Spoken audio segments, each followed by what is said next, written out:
And we're back. So now I'm joined by Shane Butler. Shane, thanks for coming on. Hey, thanks for having me.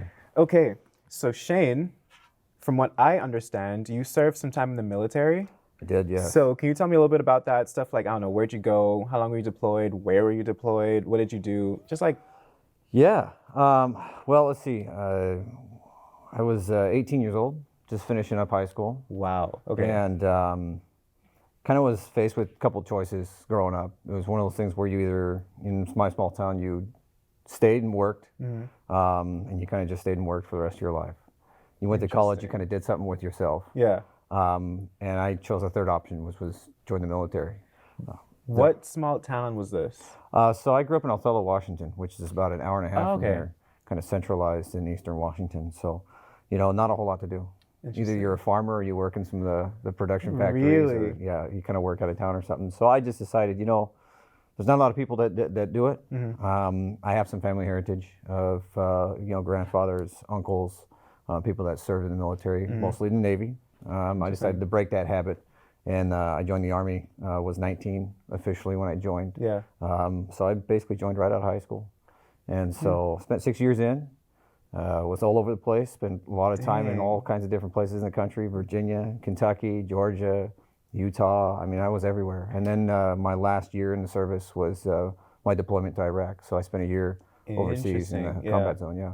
So what are some of the stuff you guys do when you're like in the States? Because I feel like we don't really have any like big things going on here in the States. Yeah, so. hopefully not, unless hope. there's revolution or something or attacks and stuff like but no, it's just training. Okay. So my first year in, I spent time at Fort Knox, Kentucky. Okay. Where the gold depository is, the Yeah. most famous place Yeah. for that location. But it was established just before World War II. It was a tank base, our armored base that was the main training base for armored units that were deployed during World War II. And so going there's a lot of history and prestige with it. So that was a really interesting place to go.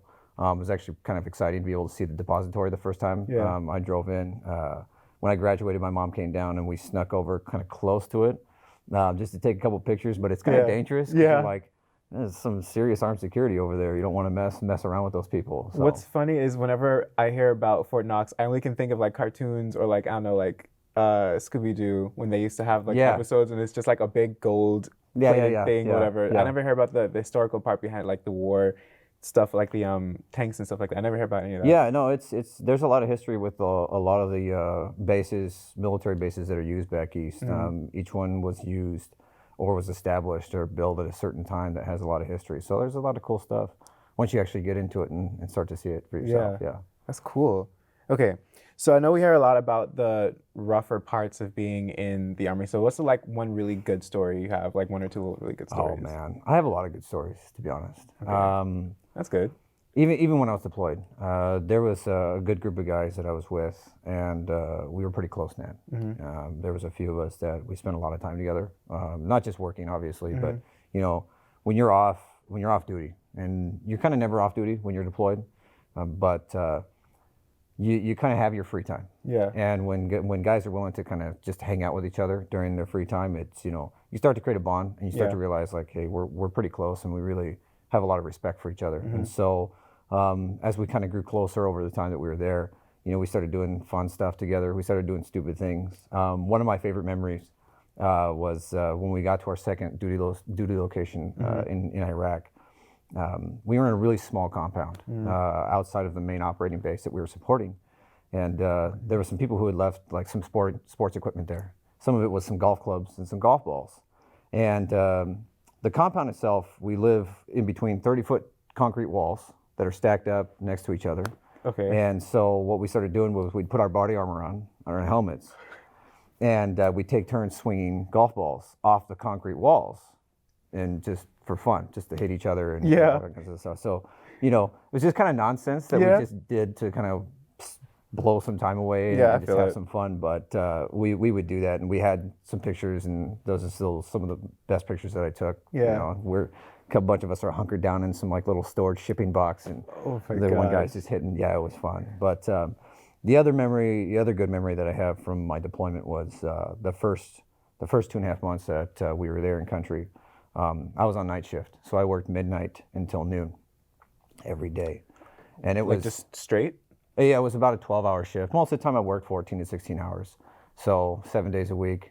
Nice. Oh, it was a lot of fun, man. It was a lot of fun. Well, I mean, you think about it, you're not doing a whole lot. Okay. You're there, you're deployed, you're doing your job while you're there. And so, but one of the things that I got to experience was the true beauty of what is the Middle East. I know a lot of people think about the Middle East and they're like, oh, it's this, this is like sandy a war-torn place. It's like war-torn.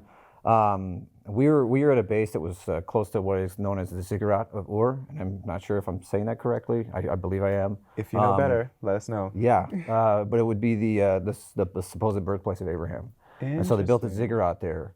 There's a lot of history of that area, but every morning that I was on shift, I got to see the sunrise come up. Oh. And where we were situated, the runway ran perfectly to where the sunrise would be coming up. So I had tons of pictures that I would be posting on a regular basis, but it was just, there was this kind of like silent beauty to it when I got to see the sun, and the Ziggurat was kind of off to the left of it, and it was just there. So it was nice to see, that coming up every morning. Interesting. It was just like a comforting feeling to know that, hey, it's another day, I can make it through this. I'm here, yeah. Yeah. And it was just something beautiful to experience. So you mentioned a runway. What were you doing at a runway? So I worked on unmanned aircraft. So I worked on drones while I was overseas. And my job primarily was to maintain and operate not just the aircraft, but the entire operating system that we worked on. So, and really our job was just to support operations over there. And it really was just keeping soldiers safe.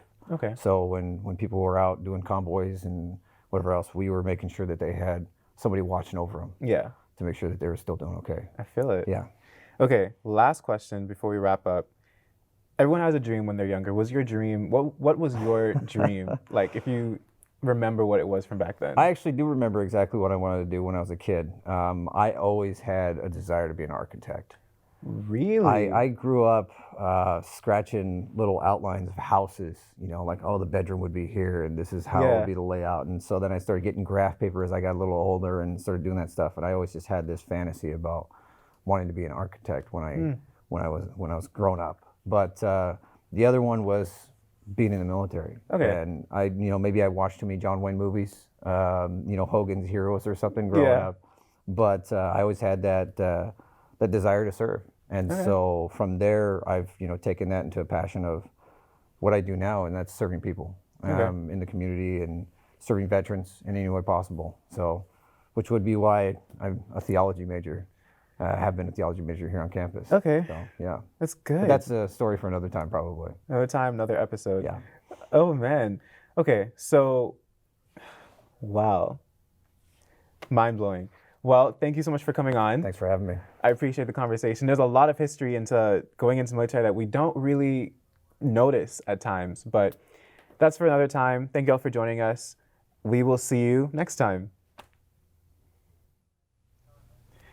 And we're back for our second game here on the show. So this one is, I forgot what this is called. It's like pictograph, or, you kind of guess. It's a guessing game. So I'm going to pick a prompt out of the box, and you're going to have to figure out what I'm thinking for there's a lot of prompts in here.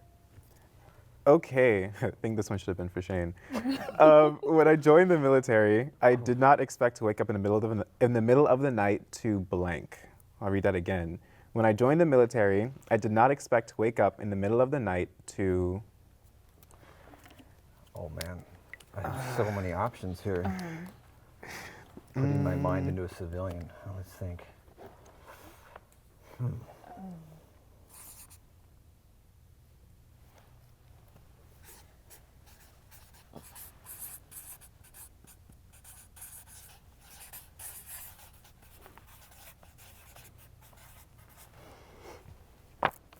Okay, are we ready? Yes. 1, 2, 3. A roaring V8. Wow. To all my petrol heads out there. Oh. Laughter. Clean bathrooms, or latrines, as we call it. I mean, fair point. Yeah. Okay. Yeah. That's a nightmare. Oh, wow. Well, I'd say that's a point for me. Okay, who wants to go next? I'll go next. Okay. Let's see if I can get... Better look for those volleyball ones. Exactly. Yeah. Okay. I really love pizza, and every time I order it, I always get blank as a topping. Ooh, that's easy.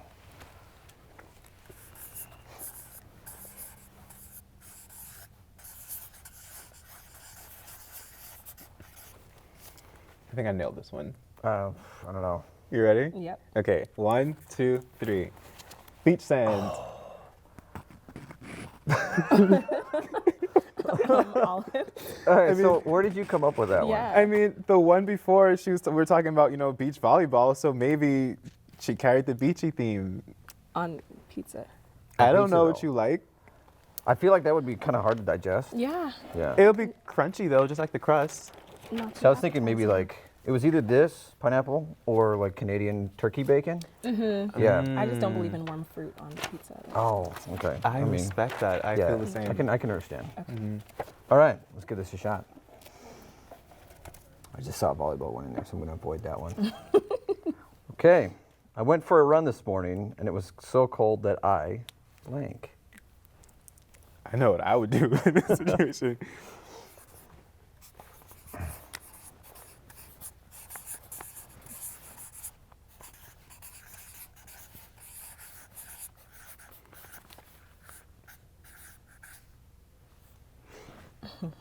Okay, we all ready? Yes. 1, 2, 3. Hey! You ran fast. So, you got to warm up somehow. Yeah, by going back inside the house. I don't know, if That's you're usually- motivated to run, you got to run though, right? I think the first problem was that you were running that early in the That's morning that true. it's cold in the first True, place. I can't argue that. Okay, well, instead of going back inside, we're going to go to a break real quick. So we will see you in just a flash.